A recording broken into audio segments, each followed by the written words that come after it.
साथ संगत जी लोग किसी से पूछा जाए कि भाई साहब कैसी हालत है आपकी, बिल्कुल बेकार है जी, काम धंधा है नहीं, चलो सत्संग में चल लो, समय नहीं है। कहीं ना कहीं साथ संगत जी ये संसार की साथ संगत जी हालत है। हमें साथ संगत जी इस संसार से साथ संगत जी रहकर साथ सतगुरु की तरफ ध्यान देना है। आज साथ संगत जी 15 अगस्त के साथ संगत, 26 जनवरी के साथ संगत जी कुछ मिक्स है। बाबा हरदेव जी के साथ संगत जी विचार साथ संगत जी सुना। साथ ही सतगुरु कह जो आज़ादी मिली है, पता न कितने बलिदानों के बाद, कितने कष्टों के बाद जो हमें ये आज़ादी मिली। हमारे पीर पैगंबर, हमारे भाई बहन कितने इस पे कुर्बान हुए, तब जाके आज़ादी मिली। उनको हमें याद करना चाहिए। और सासंग जी फिर संगत का भी सासंग जी दिया कि सासंग जी हमें इस देश को, अपने देश को सासंग जी मजबूत करना है, ना कि दंगा फसाद या अफवाह उड़ा के सासंग कमज़ोर करना है। हमें इसे मजबूती देना है, इसे और संवारना है, इसे और ऊंचाइयों तक ले जाना है। इसमें योगदान हमारा जो हो सके उसमें भाग लेना है। सासंग जी फिर सासंग जी सेवा दल वालों के लिए सासंग जी दिया मिसाल कि वक्त पड़े तो हम देश के सेवादार भी हैं। सासंग जी समय अगर आया, ऐसा कोई वक्त आया तो देश के पहरेदार भी हमें बनना है।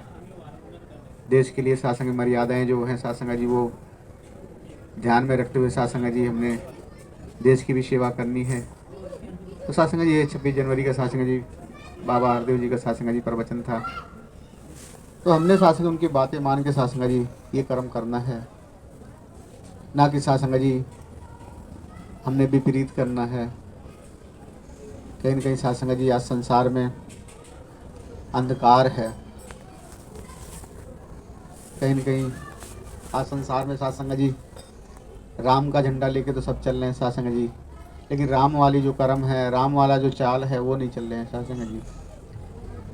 जिससे देखो सासंग जी जय श्री राम बोलने के लिए सासंग जी बड़े खुश होते हैं बोल के, पर सासंग जी श्री राम वाला जो कार्य है, सासंग श्री राम वाली जो सासंग जी चाल है वो हम नहीं कर रहे हैं। वो कहीं ना कहीं सासंग जी हम उनसे सासंग वंचित होते जा रहे हैं, वंचित हो रहे हैं। उनके कल्चर, उनके सासंग स्वभाव से हम सासंग दूर होते जा रहे हैं। तो सासंग कहना तो आसान है, पर सासंग चलना मुश्किल हो जाता है। इसलिए महात्माओं ने कहा कि चलना है मुश्किल मगर चलने वाला ने पाई है मंजिल। मंजिल उसी को मिलती है जो सासंग जी गिरते पड़ते उस रास्ते पे चलता ही रहता है। तो फिर सासंग जी कहीं ना कहीं सासंग मंजिल आ ही जाती है, मंजिल मिली जाती है। जो सासंग कहीं ना कहीं सासंग जी मंजिल में गिरते हुए या लड़खड़ाते हुए सासंग जी कहीं दाएं बाएं सासंग हो लिया तो उसको सासंग मंजिल मिलना मुश्किल हो जाता है। इसलिए महात्मा कहते हैं कि सासंग जी कि हमने मंजिल पाना है तो हमने चलना पड़ेगा राह पे, हमें सतगुरु की बात माननी पड़ेगी। सत्संग जी यहाँ पे तो बोलना क्या, वही सत्संग जी पुराना सब कुछ बोला जाता है, लेकिन सत्संग इसलिए महात्मा बार बार बोलते हैं कि याद आ जाए, हमें याद दिलाते हैं बार बार, ये इंसान तो इंसान बन जा, कहाँ तू कर्म कांडों में पड़ा हुआ है। सत्संग जी जितने सब हैं, सत्संग जी जितने मुँह से इतनी बातें सुनो, सत्संग जी सब सुनी सुनाई बात कहते हैं। अंधकार की तरफ सासी ले जाते हैं, प्रकाश की तरफ सासी कोई नहीं जाता। सासी अंधेरे में हम चलेंगे, अंधकार में चलेंगे, सासी कहीं ना कहीं ठोकर लगेगी, कहीं ना कहीं सासी गिरने का चांस ज़्यादा रहेगा, रास्ता भटकने का चांस ज़्यादा रहेगा। अगर सासी उजाला है तो सासंग जी उसमें सासी न ठोकर लग सकती है आपको, ना ही आप रास्ता भटकने लगते हो। आपने सुना होगा जब कई बारी कोहरा छा जाता है तो लोग कहते हैं यार मुझे जाना यहाँ था, मैंने और आगे चला गया, फिर वापस आया भूल के, क्योंकि सासी दिखाई नहीं पड़ रहा था। उसी तरह सासंग जी अंधकार जीवन अगर हम जिएंगे सासंग जी तो कहीं ना कहीं रास्ता से भटकन होगी, खुद भी भटकेंगे सासंग जी, दूसरों को भी भटकाएंगे। इसलिए महात्मा कहते हैं कि प्रकाश की तरफ चलो, उजाले की तरफ चलो। हमारा मुख अगर सूरज की तरफ होगा तो अंधेरा हमारे तरफ नहीं आएगा। अगर कहीं न कहीं हमारा मुख सूरज के बजाय उल्टा हुआ तो अंधेरा हमारे सामने दिखेगा। परछाई जो होती साथ संगत जी, कहीं न कहीं साथ संगत जी महात्मा जो वचन कहते हैं उसको हमें साथ संगत जी ग्रहण करना है। ग्रहण करके साथ संगत अपने जीवन में उतारना है, वरना साथ संगत जी ये मुक्ति मिलना बड़ा मुश्किल है। कहीं पहले राम राम कर रहे थे, अब तो हिरण्यकार कर रहे हैं। साथ संगत जी हमारे सारे कार्य साथ संगत जी हर दिन हो सकते हैं, लेकिन सारी संगत के समय साथ संगत जी हमें सिर्फ संगत के ही बारे में सोचना चाहिए, संगत में आना चाहिए। साथ संगत जी संगत में आगे साथ संग संत महात्माओं का दर्शन और साथ संग इनके भजन, इनके साथ संग बोल सुन के साथ संग अपने जीवन साथ संगत जी खुशहाल बनाना चाहिए। जो साथ संग बना लेता है उसका जीवन साथ संग खुशहाल हो जाता है। कहीं न कहीं साथ संगत जी माया में पढ़ के साथ संगत जी मोह में साथ संगत जी पढ़ के साथ संगत जी हम अपना समय व्यतीत कर रहे हैं, और साथ संगत जी हम सत्संग से वंचित होते जा रहे हैं। साथ संगत जी एक साथ संगत जी दास के घर में एक परिवार था। उस साथ संगत जी जब उस कुछ समय बाद जब वो काम कर रहा था तो अचानक उसका एक्सीडेंट हो गया था। एक्सीडेंट हुआ था साथ संगत जी उसको जब अस्पताल में ले गए तो 2-3 महीने 4 महीने का बेड रेस्ट लिख दिया, कुछ ज़्यादा ही चोट लग गई थी। तो साथ संगत जी वो जब कोई आता था तो रो रो के कहता था शायद मैंने उसका ये चीज़ उठा लिया था इसलिए मेरे साथ हुआ, शायद मैंने मारा था इसलिए मेरे साथ हुआ, शायद मैंने वो काम किया था शायद मेरे इसलिए हुआ, मैंने ये वाली गलती करी थी तब हुआ। साथ संगत जी हमें भी एक ही आ रहा था, जब हमारा हाथ पैर चलना बंद हो जाता साथ संगत जी, हमारा साथ संग बुढ़ापा आता साथ संगत जी, तो साथ संग हमेशा भी याद आते कि हमने शायद ऐसा किया होता तो आज शायद मेरे साथ ऐसा ना होता, हमने अगर ऐसा कार्य किया होता तो शायद ये नहीं होता। जब साथ संगत जी याद आता है ये साथ संग घरेलू बात साथ संग महात्मा बार बार समझाते हैं, घर के लोग भी समझाते हैं कि जो कर्म करोगे वैसे ही फल देगा, वैसे ही फल मिलेगा आपको। तो साथ संगत जी हमने साथ संगत जी कैसे कर्म करना है ये सदगुरु साथ संगत जी हमें सिखलाते हैं, बताते हैं और करके साथ संगत दिखाते हैं। कहीं न कहीं साथ संगत जी हम अपने मनमानी अब भी करते हैं, तो साथ संगत कहीं न कहीं साथ संगत सदगुरु वाली नहीं अपनी वाली हम कर रहे हैं। वो साथ संगत जी अपनी वाली करके साथ संगत समय हम बर्बाद कर रहे हैं, समय गंवा रहे हैं। साथ संगत जी आपने कई कहावत सुनी होगी कि गुरु नानक जब मक्का मदीना गए तो साथ संगत जी उन्होंने मक्का मदीना में जब घुसे तो वहाँ साथ संगत जी दाएं बाएं कहीं पे साथ संगत जी बाहर जैसे भी हो साथ संगत जी ने अपना डेरा वहाँ रखा, अपना जगह रखा और बिस्तरा लगाया, साथ संगत जी सो गए, लेट गए। वहाँ पे साथ संगत जी जो मौलवी काजी जो भी होते हैं साथ संगत जी आए और देखे कि आप तो गुरु नानक हो। तो हाँ जी आपका तो बड़ा नाम है। नहीं जी नहीं आपको बड़ा नाम है, हिंदुस्तान में बहुत लोग आपको मानते हैं, मान्यता बहुत ज़्यादा है, पर आपको इतना नहीं पता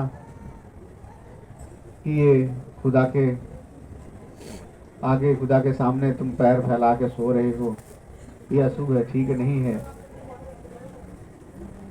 तो साथ संगत जी वो मुस्कुराए। तो साथी मौलवी बोला फिर आप मुस्कुरा रहे हो, हमने आपका बड़ा नाम सुना था, हम तो सोच रहे थे आप बहुत बड़े ज्ञानी हो, अच्छे हो, पर मुझे लगा नहीं कि आप ऐसे हो। फिर साथ संगत मुस्कुराए और साथ संगत जी बोले कि मेरा पैर है उस तरफ कर दो जिधर खुदा ना हो, जिधर आपका खुदा का घर ना हो।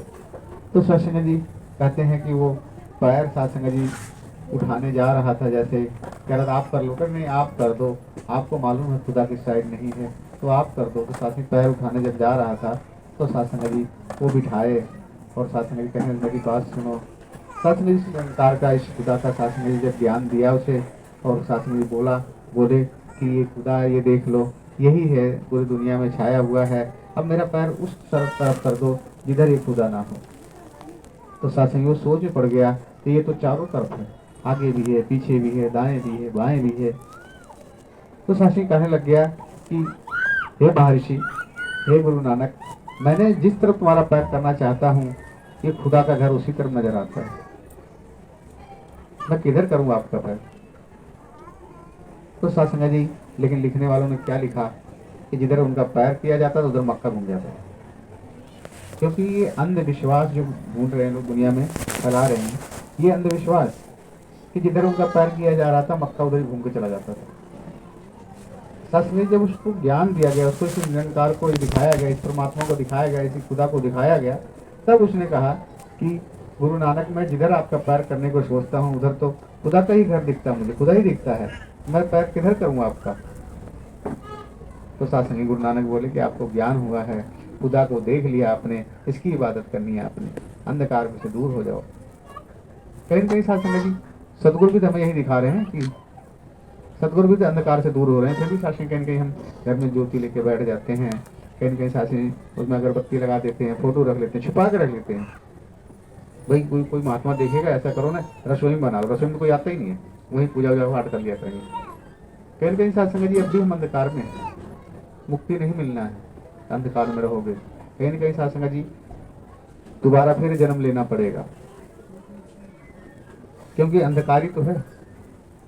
खुद भी अंधकार में भटक रहे हो, बच्चों को भटका रहे, खुद भी कर रहे हो, औरों को करवा रहे हो, तो अंधकार ही तो कर रहे हो। कहीं न कहीं सत्संग जी हमें याद होना चाहिए कि राम भी जो थे जिसकी हम भक्ति कर रहे हैं वो भी किसी से ज्ञान लिए थे, श्री कृष्ण है वो भी किसी से ज्ञान लिए थे, वो ये पूछे थे कि मैं कौन हूँ, मेरे को बताओ आखिर मैं हूँ कौन। तो सत्संग जी कहीं कहीं सत्संग जी जब उसके बारे में पढ़ेंगे जब भी पता लगेगा, वरना सत्संग जी अंधकार पहले भी था अब भी लेके हम चल रहे हैं, तो सासी मुक्ति कहाँ मिलेगी। इसमें सदगुरु का क्या दोष है।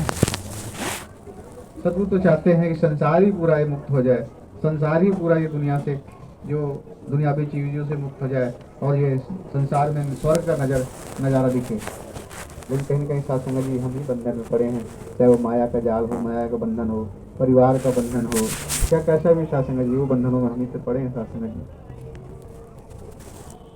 तो सत्संग जी ये तो अंधकार है सत्संग जी, और एक अंधकार और सत्संग जी अंधकार से प्रकाश को किया था गुरु नानक ने। साथ ही हरिद्वार में आपने देखा होगा बहुत जन का मुनका होता है, बहुत सारे चीजें करते हैं, अब तो कम शायद हो गया हो। तो सत्संग जी हरिद्वार में भी ऐसे लोग बड़े करते थे, लोग जाते थे वहाँ पे और सत्संग फूल माला चढ़ाते थे, कहते थे हमारे पिताजी स्वर्ग में पहुँच जाएंगे, वहाँ ले जाके हड्डियाँ डालने से और चीज करने से हमारे पिताजी स्वर्ग चले जाएंगे। तो सत्संग जी उनका भी ध्यान बना कि चलो हम भी चलते हैं हरिद्वार। हरिद्वार गए सत्संग जी, वहाँ पे लोग सत्संग जी जब गंगा में घुस के सत्संग जी लोग सूरज की तरफ सासी मुख करके और सासी जल चढ़ा रहे थे, उसी में से निकाला लोटा उसमें डालना शुरू कर दिया, निकाला डालना शुरू कर दिया। अब सत्संग जी गुरु नानक सबको देख रहे हैं, तो बहुत लोग ऐसे साधु संत जितने बहुत सारे ऐसे कर रहे हैं। तो गुरु नानक जी सत्संग जी गए अंदर गंगा में, वो भी घुसे और सत्संग जी वो सूरज की तरफ पीठ करके और सासी उठा के सासी उठाया जल उठा के डालने लग गए, उठाया जल डालने लग गए। अब सत्संग जी जितने वहाँ पे संत थे और साधु थे कह रहे वाह भाई ये तो गुरु नानक है, नाम तो बड़ा है, लेकिन कर्म इनका देखो कुछ ज्ञान ही नहीं इनके पास, कुछ पता ही नहीं इनको कुछ। अब सत्संग जी वो वही कर्म बार बार कर रहे हैं, वही कर्म बार बार कर रहे हैं। तो सत्संग उनको रहा नहीं गया, बोल पड़े आप तो गुरु नानक हो। कहने लगे हाँ जी, अरे आपको इतना ज्ञान नहीं है।